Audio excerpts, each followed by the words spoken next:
తనే పద్మావతి, నా కజిన్. ఓ, అదంటే మా ఫ్యామిలీలో ఎవరికి పడదు. చిన్నప్పుడు మేము తెగ కొట్టుకునేవాళ్ళు. మరి తొందరకి తీసుకొచ్చా అండి.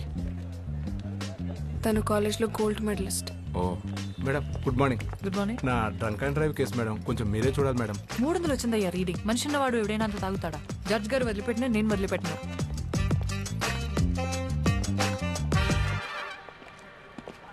హాయ్ పద్దు, ఎలా ఉన్నావు? కాస్త చిరాగ్గా ఉన్నా. ఆంటీ అంకుల్ బాగున్నారా? తెలీదు, కలిసి చాలా రోజులైంది. నేను కూడా నిన్ను చాలాసార్లు కలుద్దాం అనుకున్నాను, బట్ కుదరలేదు. ఏదైనా కేసు పడితే తప్ప మన రిలేటివ్స్ ఎవ్వరూ నన్ను కలవరని నాకు తెలుసు. పనేంటి? చెప్పాను కదా, వాసు అని నా friend, film director. Yes yes, న్యూస్లో చూశాను. ప్రెస్ మీట్లో అరెస్ట్ చేశారండగా పాపం.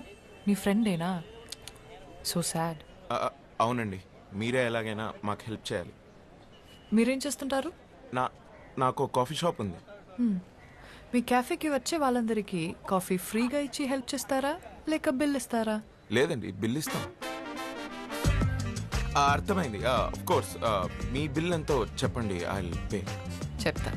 ముందు నేను ఒకసారి అక్యూస్ని కలవాలి. స్టేషన్లో ఉన్నాడు, రండి వెళ్దాం ప్లీజ్. నువ్వు చెప్పింది నిజమే, ఏమైనా ఎక్కువసార్లు కలవాలా?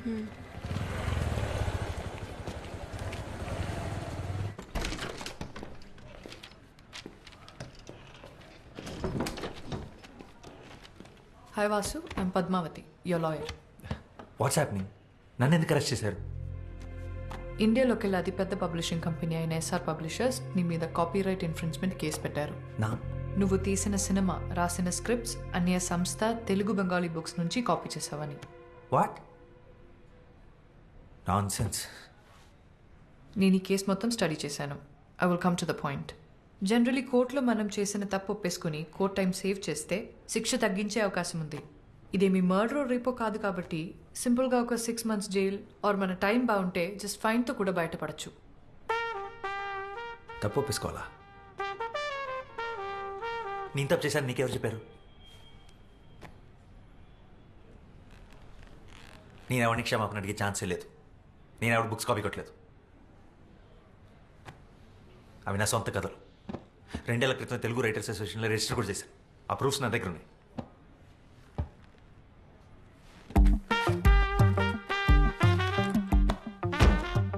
ఇవి 50 years బ్యాక్ పబ్లిష్ అయిన books. Exact same to same రాసావు. అరే, కాపీ కొట్టేటప్పుడు కనీసం క్యారెక్టర్స్ పేర్లు మార్చాలన్న కామన్ సెన్స్ కూడా లేదంటాయా నీకు? యాసిడ్ రాసావు. 5th class పిల్లోడు చదివినా చెప్తాడు నువ్వు కాపీ కొట్టావని. చూడు, ఇంకోసారి కాపీ కొట్టానంటే మర్యాద ఉండదు.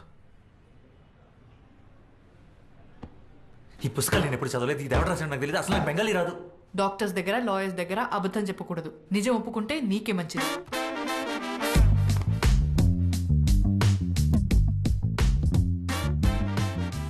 అసలు నువ్వు నా లాయర్వా, అపనెంట్ లాయర్వా? ఒప్పేసుకో, నేను దాని నుంచి వద్దు. ప్రశ్న, నేను కాపీ కొట్టలేదంటే నీకు అర్థం కావట్లేదా? హలో, మెల్లగా. నాకు అర్థమైతే సరిపోదు. కోర్టుకి కావాల్సింది ప్రూఫ్, నువ్వు కాపీ కొట్టలేదని. అది ప్రూవ్ చేయడం లాయర్గా నీ బాధ్యత. ప్రూఫ్ చేయడానికి ఇందులో ఏం లేదు. ఎవిడెన్స్ నీకు అగేన్స్ గానే ఉంది. నీ వాళ్ళగా వచ్చి వేరే లాయర్ని పెట్టుకుంటావు. Okay, good luck.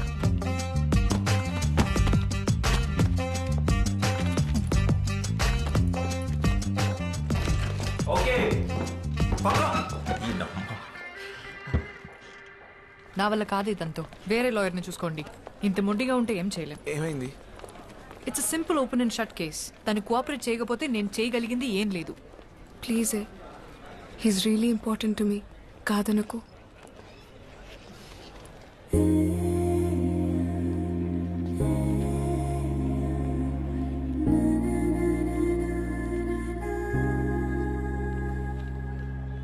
బా, ఏమవుతాడే నీకు? బాయ్ ఫ్రెండా? It's a long story. సర్లే, నాకెందుకు. నీకోసం తనకు మాక్సిమం బెయిల్ ఇప్పించగలను, కానీ ఈ కేసు మాత్రం టేకప్ చేయలేను. ఎందుకంటే అపోనెంట్ లాయర్ ఎవరో తెలుసా? కృష్ణమూర్తి. కోర్ట్ రూమ్ని టెన్నిస్ కోర్ట్లో ఆడుకుంటాడు. అతని మీద ఈ కేసు వాదించి గెలవడం ఇంపాసిబుల్. నా ఆఫీస్లో ఆయన ఫోటో కూడా ఉంటుంది తెలుసా? ఎందుకండి? He is my inspiration. ఎప్పటికైనా అంత పెద్ద లాయర్ అవ్వడమే నా అంబిషన్. మ్యామ్ అంత పెద్ద లాయర్ అవ్వాలంటే అలాంటి ఒక లాయర్ నోడిస్తేనే కదా అవుతారు. అండ్ ఈ కేసులో ఆ ఛాన్స్ ఉంది. ప్లీజ్ ఒకసారి ఆలోచించండి.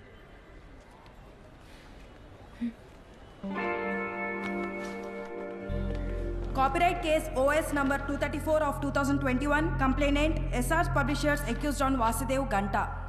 Yes, proceed. Your Honor, నా క్లయింట్ SR పబ్లిషర్స్ దేశంలో కల్లా ఒక లీడింగ్ పబ్లిషింగ్ హౌస్. 50 సంవత్సరాలుగా దేశ సాహిత్య సంపదకు ఎంతో కాంట్రిబ్యూట్ చేశారు. యువర్ ఆనర్, నా coming to the point, the issue here is Vasudev అనబడే ఇతను నా క్లయింట్ ఇంటెలెక్చువల్ ప్రాపర్టీ అయిన Astitva, which is the best sold novel, దాన్ని కాపీ కొట్టి స్క్రిప్ట్గా మార్చి ఒక సినిమా తీశాడు. That is not all, your honour. ఇంకో 2 పుస్తకాలను కూడా కాపీ కొట్టి అలాగే స్క్రిప్ట్గా మార్చి బాలీవుడ్లో ఒక ప్రొడక్షన్ హౌస్ కూడా అమ్మేశాడు మిస్టర్ వాసుదేవ్. ఈ కథలు రాసింది మరెవరో కాదు, 1970లో తన రచనలతో ఈ దేశాన్ని ప్రభుత్వాన్ని కదిలించిన Bengal Telugu legendary writer Shyam Singharoy. Originals తాలూకు కాపీస్ మరియు వాసు కాపీ కొట్టిన స్క్రిప్ట్ నేను కోర్టుకి సబ్మిట్ చేస్తున్నాను. ప్లీజ్.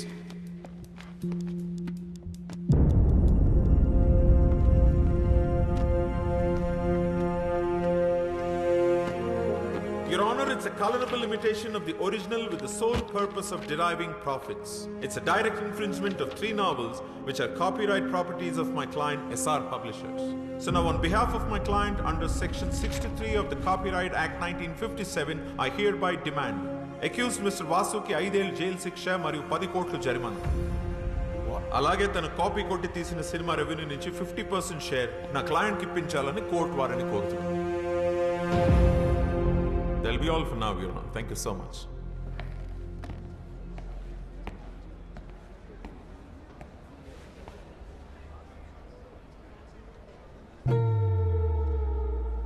డిఫెన్స్, దీనికి మీరేమంటారు? ఇప్పటికైనా ఒప్పేసుకో. ఇంపాసిబుల్. యువర్ ఆనర్, ఇది ఒక ఫాల్స్ అక్యుజేషన్. నా క్లయింట్ ఈ అక్యుజేషన్ ఒప్పుకోవట్లేదు. We plead not guilty. My client is innocent until proven guilty. 2 కాపీస్ని కోర్టు వారు వెరిఫై చేయడం జరిగింది. 98% సేమ్గా ఉంది. కాపీ కొట్టకుండా ఎగ్జాక్ట్గా ఎలా రాస్తాడు? I don't believe it's a coincidence. తను తప్పు చేసాడు అనడానికి కోర్టుకి ప్రైమా ఫేసి ఎవిడెన్స్ సరిపోతుంది. Then how do you defend and prove your innocence? Sir, అవి సేమ్ ఎందుకునే నాకు తెలియదు. నాకు తెలిసింది ఒకటే, నేనే పుస్తకాలు చదివి నా కథలు రాసుకోలేదు. నా కథలు నా సొంతం. నేను అబద్ధం చెప్పట్లేదు. కావాలంటే లై డిటెక్షన్ టెస్ట్కి నేను ready. What? No no no no, ఇదేం సినిమా కాదు. నువ్వు అడగానే లై డిటెక్షన్ టెస్ట్ ఇచ్చుకోవడానికి. Your Honor, పోనీ ఆ పనే చేద్దాం. అందరికీ టైం సేవ్ అవుతుంది. Let's go ahead with the lie detection test. Defence, That is the request from the defense, sir. Okay. Section 45 selection of evidence కింద ఫోరెన్సిక్ డిపార్ట్మెంట్ వారిని mister Vasudev మీద లై డిటెక్షన్ టెస్ట్ చేయడానికి అనుమతిస్తోంది.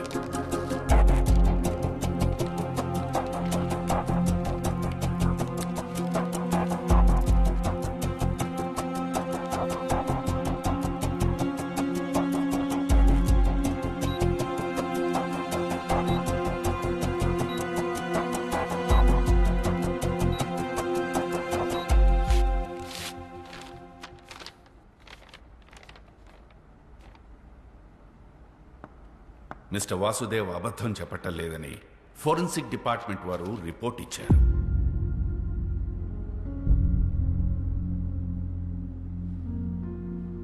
యువర్ ఆనర్, లై detection test ని corroborative evidence గా తప్ప complete evidence గా తీసుకోలేము. I'm sure the defence is well aware about this. లై డిటెక్షన్ టెస్ట్ ని చీట్ చేయగల టెక్నిక్స్ కూడా లేకపోలేదు. ముద్దాయి సరైన సాక్ష్యాధారాలతో తను నిర్దోషులని ప్రూవ్ చేసుకోవాల్సి ఉంది. ఇంకా అప్పటి వరకు మిస్టర్ వాసుదేవ్ మీద ఉన్న చార్జెస్ అలానే ఉంటాయి. That's all, your honour. Your honour, అది నిరూపించుకోవడానికి మాకు ఇంకాస్త టైం కావాలి. To look deep into the issue and gather my evidence. I also request for an unconditional bail for my client. Your honour, I object to the unconditional bail. Overruled. Mister వాసుదేవ్కి ఈ court unconditional bail ఇవ్వడం జరిగింది. అలాగే further evidence submit చేయడానికి defence వారికి 3 రోజుల గడువు ఇవ్వడమైంది. Till then the court is అడ్జర్న్డ్.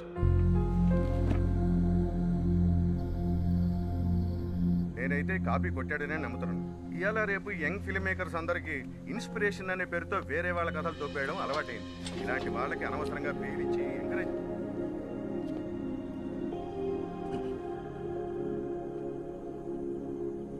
ఎలా ఉన్నావు? బాగున్నాను.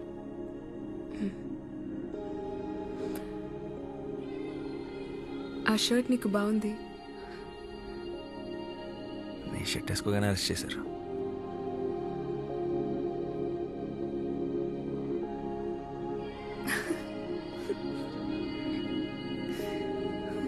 But thank you. హలో, నీకు బెయిల్ ఇప్పించింది నేను. నాకు చెప్పు థ్యాంక్స్. ముందు నువ్వు నన్ను నమ్ము, అప్పుడు చెప్తాను. ఎలా నమ్మమంటా? నువ్వు రాసింది ఎగ్జాక్ట్గా బుక్స్లో ఉన్నట్లే ఉంటే. అదే నాకు అర్థం కావట్లేదు. మరి అంత సిమిలర్గా ఉంటుంటే ఏదో ఒకసారి బుక్స్ లేవు.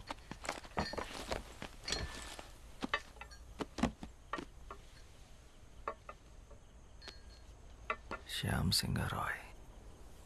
ఎస్ఆర్ పబ్లిషర్స్లో ఎస్ఆర్ అంటే సింగ్ రాయ్ అనుకుంటా. ఈ ఫ్యామిలీ గురించి నేను స్టడీ చేశాను. శ్యామ్ వాళ్ళ అమ్మ తెలుగు, నాన్న బెంగాలీ. వాళ్ళది లవ్ మ్యారేజ్.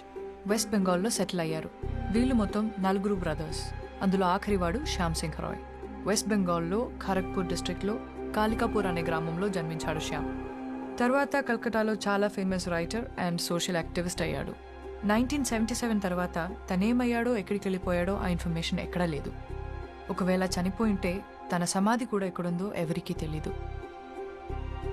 1985లో మిగిలిన బ్రదర్స్ అందరూ ఒక మేజర్ కార్ యాక్సిడెంట్కి గురయ్యారు. చనిపోయిన ఆ 2 అన్నయ్యల పిల్లలే ఇప్పుడు ఆ కంపెనీని నడుపుతున్నారు. వాళ్ళని మీద కేసు పెట్టారు.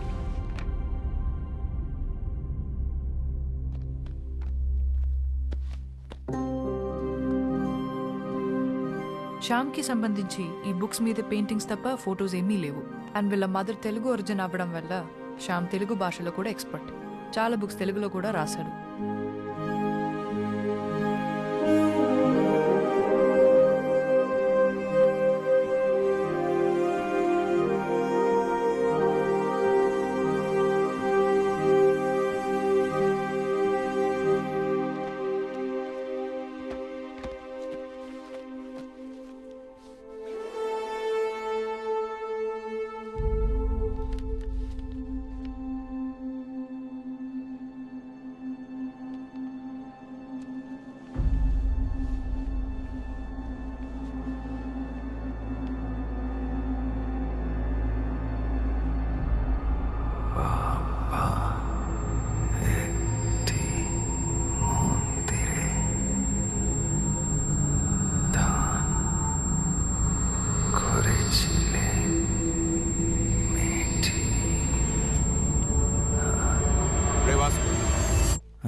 నీ చెవులోంచి మళ్ళీ బ్లడ్ వస్తుందిరా.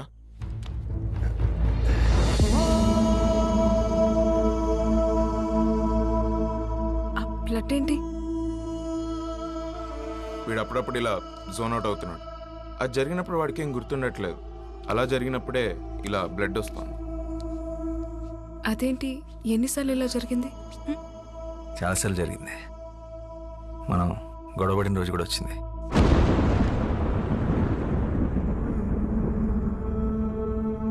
ఈ స్క్రిప్ట్ రాసినప్పుడు ఒకసారి